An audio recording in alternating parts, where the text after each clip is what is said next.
Medical కాలేజీపై YCP సేకరించిన సంతకాల ప్రతులను లోక్ భవన్ కు పంపించారు. ఈ వాహనాలను వైఎస్ జగన్ జెండా ఊపి ప్రారంభించారు. సాయంత్రం ఆయన గవర్నర్ తో భేటీ కానున్నారు. లోక్ భవన్ లో ఈ భేటీ జరగనుంది. ప్రభుత్వం మెడికల్ కాలేజీలను ప్రైవేటీకరించాలని చంద్రబాబు చూస్తున్నారని, దాన్ని అడ్డుకోవాలని విజ్ఞప్తి చేయనున్నారు. మెడికల్ కాలేజీలు ప్రైవేటీకరిస్తున్నారని ఆరోపిస్తూ 2 నెలల క్రితం వైసీపీ ఉద్యమం చేపట్టింది. దీనికి వ్యతిరేకంగా చాలా రకాలుగా నిరసనలు తెలిపింది. అందులో భాగంగా ప్రజల నుంచి ప్రభుత్వ నిర్ణయానికి వ్యతిరేకంగా సంతకాలు సేకరించింది.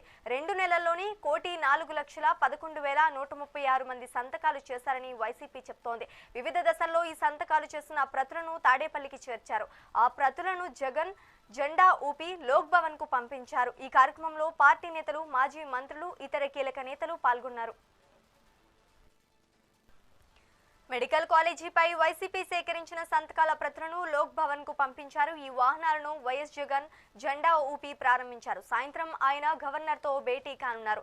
లోక్ భవన్ లో ఈ భేటీ జరగనుంది. ప్రభుత్వం మెడికల్ కాలేజీలను ప్రైవేటీకరించాలని చంద్రబాబు చూస్తున్నారని, దాన్ని అడ్డుకోవాలని విజ్ఞప్తి చేయనున్నారు. మెడికల్ కాలేజీలు ప్రైవేటీకరిస్తున్నారని ఆరోపిస్తూ 2 నెలల క్రితం వైసీపీ ఉద్యమం చేపట్టింది. దీనికి వ్యతిరేకంగా చాలా రకాలుగా నిరసనలు తెలిపింది. అందులో భాగంగా ప్రజల నుంచి ప్రభుత్వ నిర్ణయానికి వ్యతిరేకంగా సంతకాలు సేకరించింది. 2 నెలల్లోనే 1,04,11,136 మంది సంతకాలు చేశారని వైసీపీ చెప్తోంది.